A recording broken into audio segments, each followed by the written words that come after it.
So we're going to talk about hypertension in young people. Hypertension is an extremely common problem. The history of hypertension dates back to the ancient worlds. The ancients used to go and sit in saunas and they would sweat. And when they would sweat, their blood pressure would be low. The the 200 years ago, they would bleed people, and they would bleed people, and if you lower their blood volume, the person would feel better, and their hypertension would be less. In the 1960s, there was a big study in a town called Framingham, Massachusetts, where they looked at a large population of people, and they realized that if you had very high blood pressure, you were more likely to die. It was the term essential hypertension was used. Essential, the thinking was old people needed to have this high blood pressure in order to survive. There was no appreciation for the fact that lower was better. The first big push to lower blood pressure came in the 1970s, and the guidelines have become more strict ever since. The first guideline was to keep the top number below 160.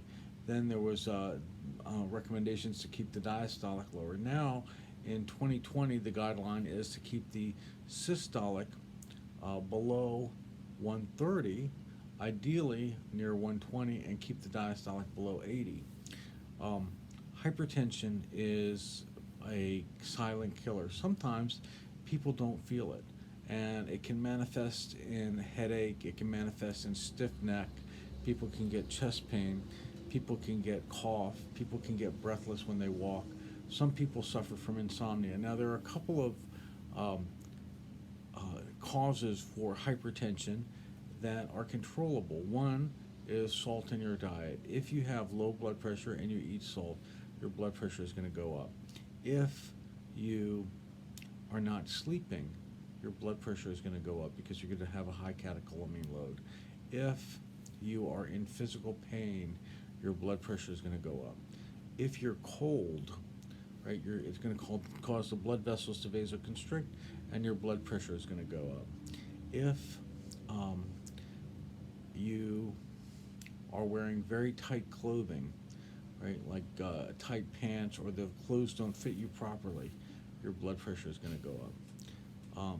Blood pressure comes in what's called essential and secondary hypertension. When I finished medical school in 1992, they were just beginning to appreciate what was causing hypertension, and the understanding that essential hypertension is due to dysfunction of the endothelium, the lining of the cells that um, run through all the blood vessels. It's like the skin on the inside of your cells, on the inside of your arteries. And this skin normally puts out something called nitric oxide, which is a gas. And this gas doesn't live a long time, it lives for seconds, and it causes the arteries to relax and vasodilate.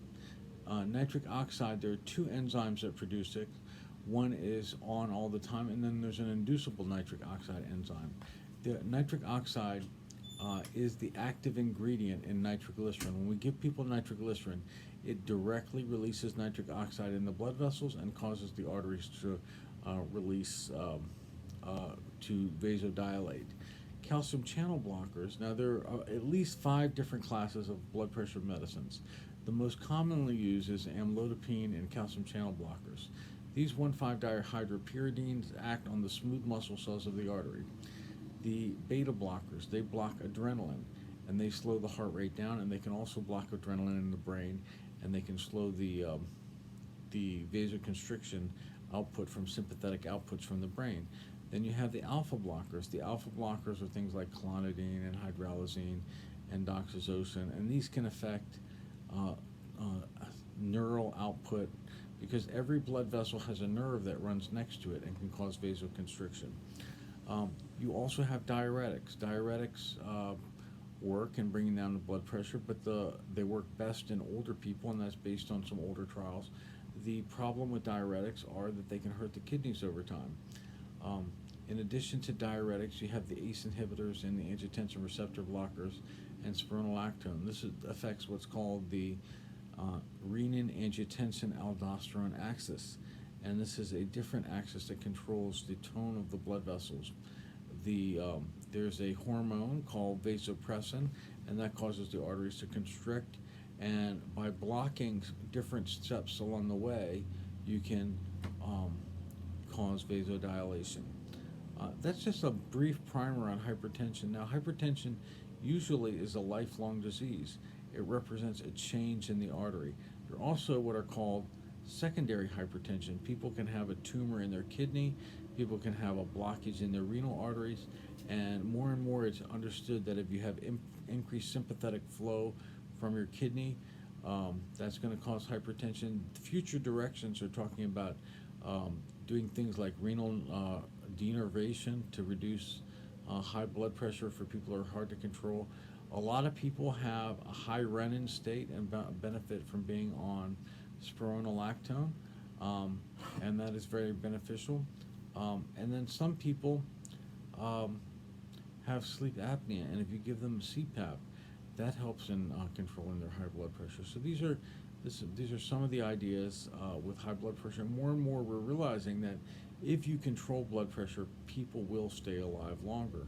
There was a big study done in 2015 where they compared going for a target of 140 versus going for a target of 120.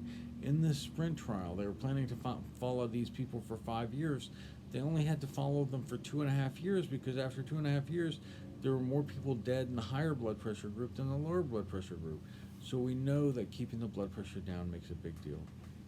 My name is Dr. John Hakim. I'm a cardiologist in Clinton, Maryland. Thank you for listening to my podcast.